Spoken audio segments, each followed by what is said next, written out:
Bom dia, queridos alunos. A nossa história continua com as reflexões do Tistu. Ele viu os prisioneiros num lugar tão triste.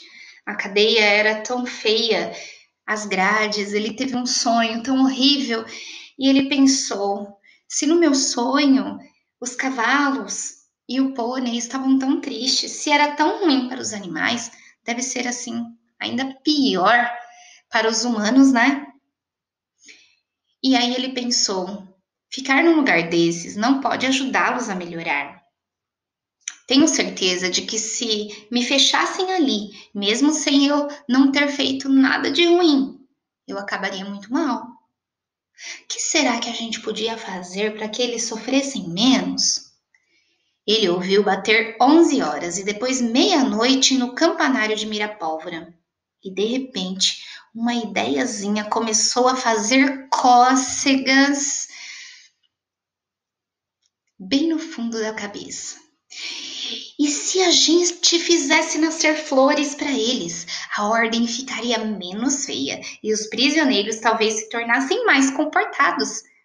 Ah, bem que eu podia usar o meu polegar verde. Vou falar com o Senhor Trovões. Mas logo se lembrou que o Senhor Trovões ficaria todo vermelho.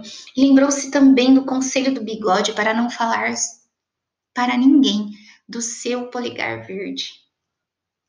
É preciso que eu faça tudo sozinho, sem ninguém saber. Uma ideia que se instala em uma cabeça, em breve se torna uma resolução. E uma resolução só nos deixa em paz quando a pomos em prática. Tistu percebeu que não poderia mais dormir antes de executar o seu plano. Saltou da cama e procurou os chinelos. Um deles se escondera debaixo da cômoda e o outro parecia rir-se dele pendurado na maçaneta da janela. Eis o que dá espalhar e jogar os chinelos para o alto. Tistu deslizou para fora do quarto.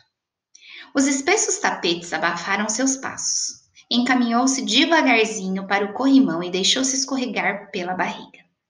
Lá fora a lua estava cheia, tinha as bochechas repletas de vento. A lua gosta de pessoas que passeiam de noite. Logo que viu Tistu de camisola branca no meio do gramado, aproveitou uma nuvem que passava perto para uma vasta polidela em seu rosto de prata.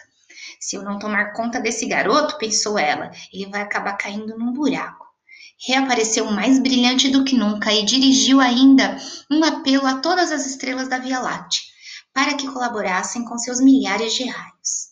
Assim, protegido pela lua e as estrelas, Tistu, ora andando, ora correndo pelas geladas ruas, chegou sem obstáculo até a cadeia. Ele não estava muito tranquilo, é claro, pois era sua primeira experiência. Queira Deus que o meu polegar verde funcione direitinho e que Bigode não tenha se enganado.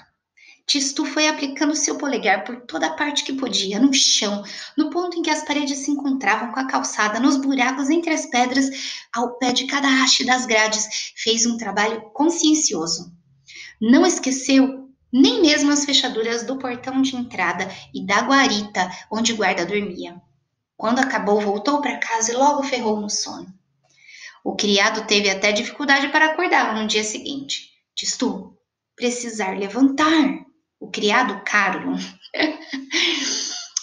creio que já dissemos, falava com um forte sotaque estrangeiro.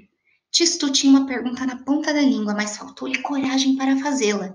Felizmente não precisou esperar muito tempo para conhecer o resultado do seu empreendimento noturno.